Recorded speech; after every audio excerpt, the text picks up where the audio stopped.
കൊച്ചിയിൽ നടിയെ ആക്രമിച്ച കേസിലെ വിചാരണ കോടതി വിധി ചോർന്നതായി പരാതി.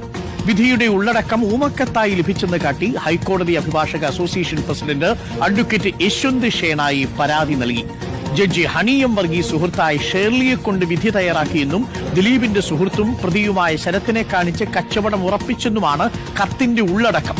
ദിലീപ് കുറ്റവിമുക്തനാക്കപ്പെടുമെന്ന സന്ദേശം ഉൾപ്പെടുന്ന ഊമക്കത്ത് ലഭിച്ചത് ഡിസംബർ 2-ാം തീയതിയാണ്. പക്ഷേ 8-ാം തീയതിയാണ് ഇത് അഭിഭാഷക അസോസിയേഷന്റെ പ്രതിനിധിയായ ഷേണായി ഇത് പരാതിയായിട്ട് കൊടുക്കുന്നതും ഇത് ഷേണായിയുടെ ഫേസ്ബുക്ക് പോസ്റ്റിൽ ഇടുന്നതും.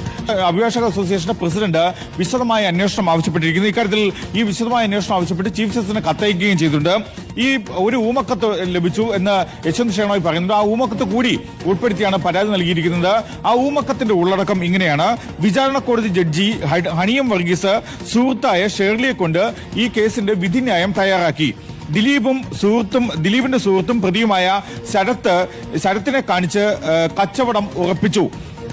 ഇത്തരമൊരു ആക്ഷേപം വിജിലൻസ് രജിസ്ട്രാറോ മറ്റേതെങ്കിലും ഒരു ഏജൻസിയോ അന്വേഷിക്കണം, അതിനാവശ്യമായ നിർദ്ദേശം നൽകണമെന്നതാണ് യശ്വന്ത് ഷേണോയ് ഉന്നയിക്കുന്ന ആവശ്യം. ഹൈക്കോടതി ചീഫ് ജസ്റ്റിസാണ് ഇത് സംബന്ധിച്ച പരാതി നൽകിയത്. ഈ ഊമക്കത്തിന്റെ ഉള്ളടക്കം ഉൾപ്പെടെയാണ് ചീഫ് ജസ്റ്റിസിന് പരാതി നൽകിയ കത്തിന്റെ ഉള്ളടക്കമായി അല്ലെങ്കിൽ അനുബന്ധമായി ചേർത്തിരിക്കുന്നത്.